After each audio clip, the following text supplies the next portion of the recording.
Assalamu alaikum. Урматтуу шөл жан багуучулар жана эми багайын деп аткандар,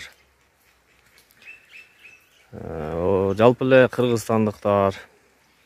Кече видео чыгардык эле, бүгүн дагы бир видео чыгарайлы деп чечтик. Эмне жөнүндө десеңиздер, азыр мына жаз келип, айлана көк чөп, баардык бактарактар жашылданып, малдарга жакшы болду да.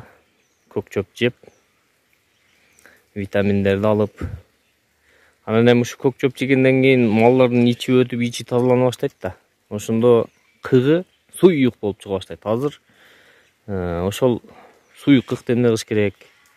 Анауга кошуш керекпи, кошпош керекпи? Ошо жөнүндө айтып берейин кичине. Анан мынау саманды көрүп атасыңарбы? Ошол неге саман салып койдук, ошол жерге картошка эктик. Ошону дагы айтып берейин. Мынау жазгы кык. Буну мынау кышкы кыкка аралаштырбаш керек. Себеби бул уже бети даяр болуп калды да. Бул кыйла да тоорсуйт. Мынау сийдик малдын зарасы аралаш. Анандай кылып отдельный төгүш керек, бөлөк. Азыр мен ал жакка төгөм. Биздикилер мына жерге төгүп коюшуптур. Ошол айтып эскертпегендиктен ушундай болду эми. Мындан кийин ошол жакка төгүлөт. Сиздер дагы отдельный төккүлө, мына кышкы кык менен жазгы кыкты аралаштырбагыла, себеби бунун суусун ылдыйкы кыкка өтүп кетет. Ушул дагы бир кыстырма.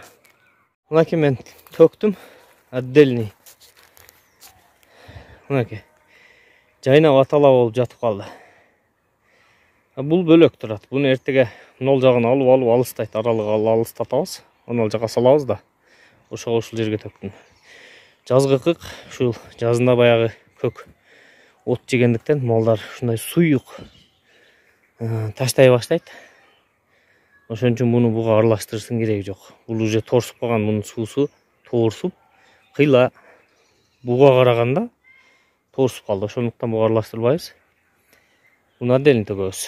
Мынаны кыркып алып, аны ал жака салып берсек боло берет. Жазгы кыкты ушундай кылгыла. Бул бир ай дегенде торсуйт.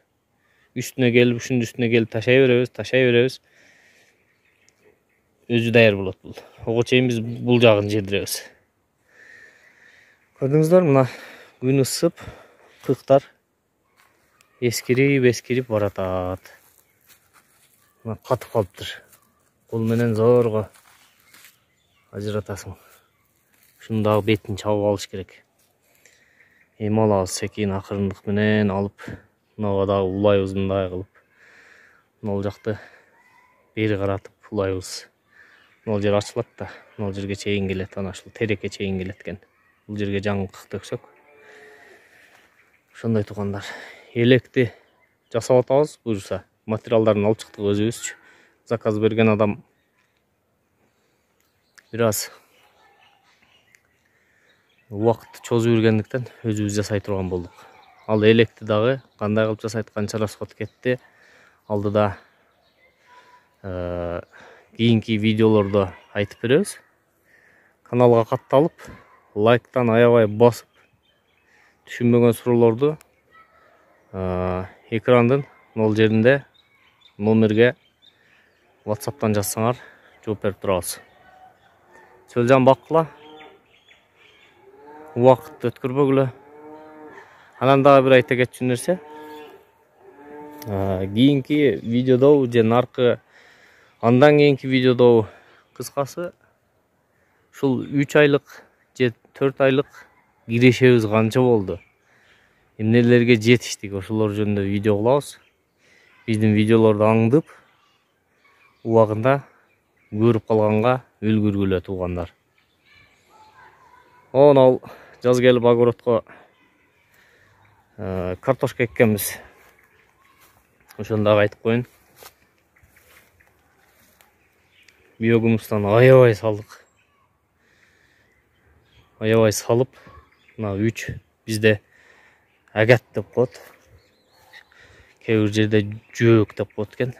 3 агатка салдык. Эксперимент. Мына бетине самандан салып койдук. Самандан салганыбыздын себеби саман мындай кичине жардам берет экен. Кандай жардам берет экенин мен жакшы неме кылбадым. Атам салып коюптур самандычы. Көрөбүз. Интернеттен көрүп калган окшойт го, чамасы. Ушул картошкабыз кандай болот экен? Ар жагына дагы улап 3-4 агат эгебиз. Аларды бирок башкача кылабыз. Жөн эле биогумус эле салып эгебиз. Бул жылы ушундай эксперимент жыл болот эми биз үчүн. Ар жагына помидор, болгарский, капуста, баклажан жана башка өмө жемиштерди эгебиз. Мунага дагы эле салып элекпиз, сөлжан. Онан ээлегенде салабыз. Азыр бизде каналда суу токтоп калган үчүн арыктарды тазалап, каналдарды тазалап иштери жүрүп жатат. Ошого буну суу берсе эле сразу салабыз. Азыр деле салсак болот, ичи ным, ичине кирип кете берет. Бирок ошондо бир жолу тегиз суулап, аңтарып суулап туруп анан салайлы деп атабыз. Ошондой айтылгандар жаңылык. Окей. Жерди чукуп, гумус менен картошка эгип атабыз. Буйруса кандай өмө берет көрөбүз. Ушундайнан мешокто картошкалар бар ошого чейин ушинтип салып чыгабыз.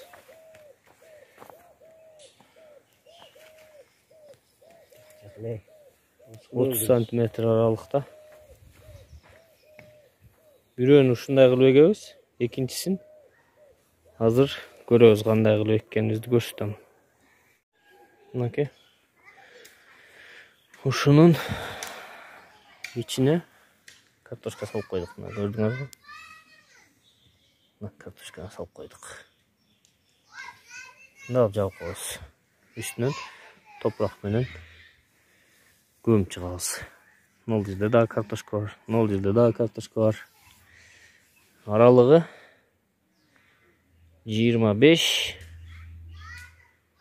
сантиметрден болуп тур. Кээ бир 30. Примерно ошондой аралыкта болду. Мынакей. Буйруса көрөбүз кандай болот экен. Мына ушинтип эгип чыктык. Мына мешоктогу картошкалар биринчи эгилген үчүн чыгып калыптыр, уже жакшына болупчу. Мына бул картошкаларыбыз дагы бирөө чыгыптыр мына. Могул чыгып келетат. Могул дагы будан али кабар жок экен. Бул дагы дайыны жок. Кыскасы көрөбүз. Буну дагы ушинтип сиздер менен бөлүшүп турам. Могул картошкалар жакшы чыгыптыр. Жерден баягы нымдуулук дагы өтүп турат окшойт. Буларды кичине коомдоп көмүп койгонбуз да.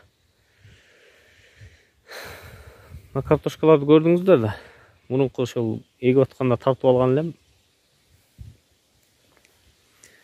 Агат алып туруп эле гумустан салып, анан картошканы мындай тыгып туруп эле бетинен дагы гумус менен көмүп, анан кийин топурактын үстүнөн саман болду. Азыр мен силерге көчөттү кандай кылып эктейм мен, ошону дагы бир мисал кылып эле көрсөтүп коеюн. Могул өрүк бизде ушул место бош болуп калды. Ушул өрүккө биогумус кошуп эктейм. Кандай кылып коштум, ошону мен азыр көрсөтүп коеюн силерге. Мен өз кесибим боюнча агроном эмесмин, же бир кесипкөй ушул тармакта адис эмесмин, бирок өзүмдүн немем менен эле эгип койдум. Мына бир айдан өтүп калды. Көктөдү, тутту. Ал жерде каздым мына. Бұл мисал эле силерге мындай көрсөткөнгө эле. Жерди каздым, көчөт алып келдим. Мына көчөт. Анда биогумус турат. Биогумусту салдымбы? Мисалы бир көчөткө бир чөмүч салсаңыз болот. Салып туруп, судан куйдум мындай кылып. Судан куюп туруп, ичине аралаштырып мындай кылып. Болду. Ана менин көчөтүм. Мына көчөт. Көчөттү тигип, ушул эле топурак менен, ушул жерди казып алган топурак менен эле көмүп койдум кайра. Мынакей мындай кылып элечи. Мындай кылып эле көмүп койдум.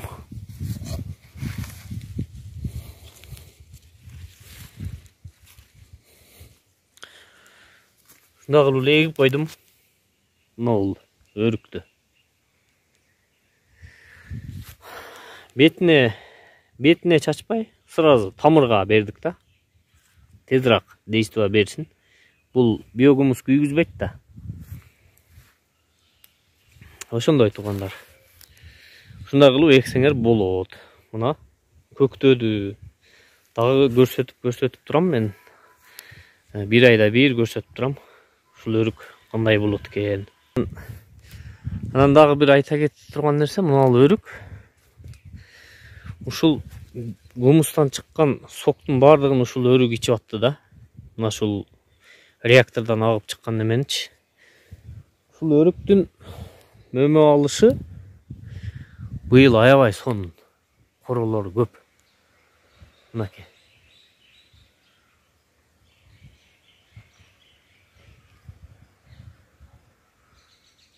Былтыркыга караганда быйыл көп да. Анан жалбырактары да сонун болуп турат. Жапжашыл болуп.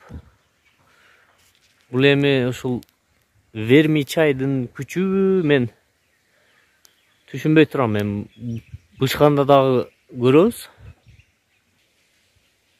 Нар жагынан ошондой алып атабы, же ушул вермичайдын күчүбү жидкий биогумустун. Мынакей королору дагы туп-тунук, таптаза болуп. Буну дагы көрөбүз алдыда. Убакыттар өтүшү менен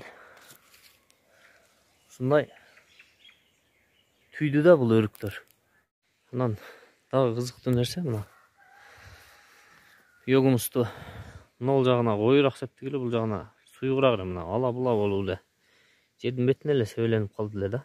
Мындай болупчу. Бул жактары суюгураак, анан бойлору да кичинераак.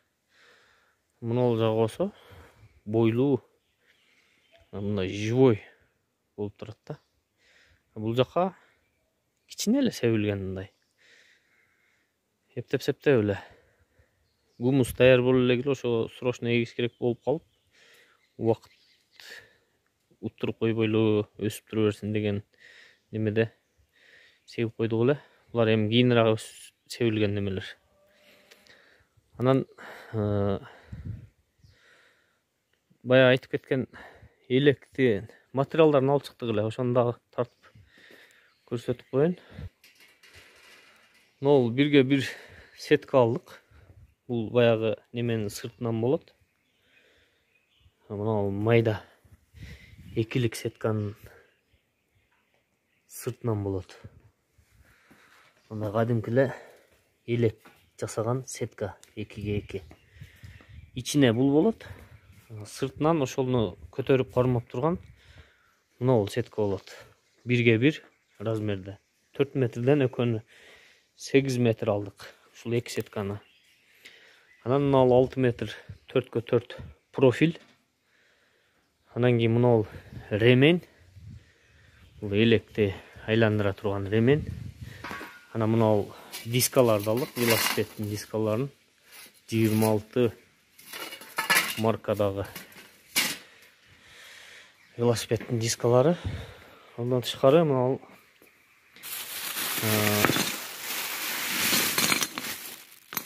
роликтерди алдык. Бул ролик мындай болот дейм.